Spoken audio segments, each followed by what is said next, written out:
Ayan, mga ka-bears, luto po tayo ng sitaw na may itlog.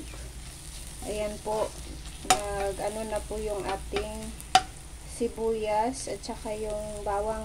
Inano ko po yung bawang, kinuskus ko para hindi siya yung malalaki. So medyo brown na din po yung bawang. So ilalagay na po natin yung ating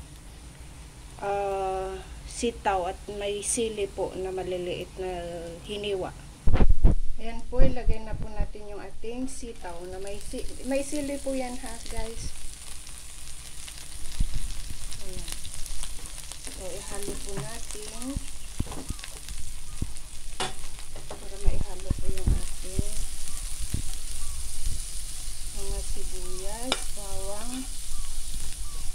Ayan. Tapos lutuin po natin konti bago po natin ilagay yung itlog. Para hindi po siya yung maano yung sitaw. Ayan po natin. Gawain natin guys. Pagka yung marami po tayong sitaw na o kaya yung marami palagi na pong itlog, pwede na po natin ito po ang yung pwede natin gawin guys. So, hintayin po natin guys na medyo maluto-luto konti. So, lagyan po natin ng soy sauce. Ayan, konti lang po. Tapos, halo po natin. Tapos, lagyan po natin ng ating yung para matemplahan po.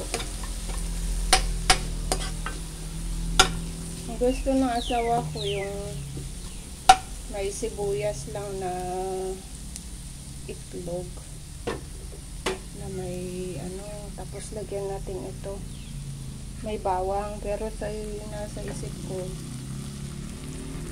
ang sili.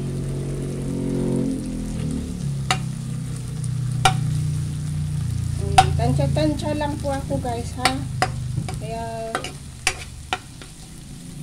tapos yun sa bitchin.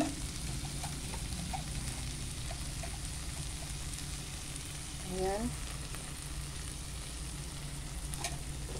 Ayan. Para naman lumasalasa yung ating itlog. Tapos yung ating, of course, yung itlog.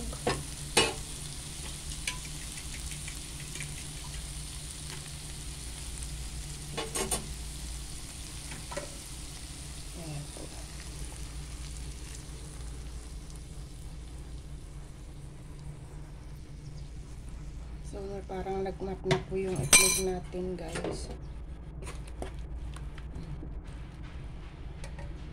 Medyo palakasin po natin yung ating apoy. Ayan na po, guys, yung ating itlog na may sitaw. Ayan na po yung ating tinurtang sitaw. So, ngayon, hindi po tortang talong, kundi tortang sitaw. Ayan, maraming salamat po guys sa inyong panonood ng aking tinurtang sitaw na may sili. Bye bye. God bless us all.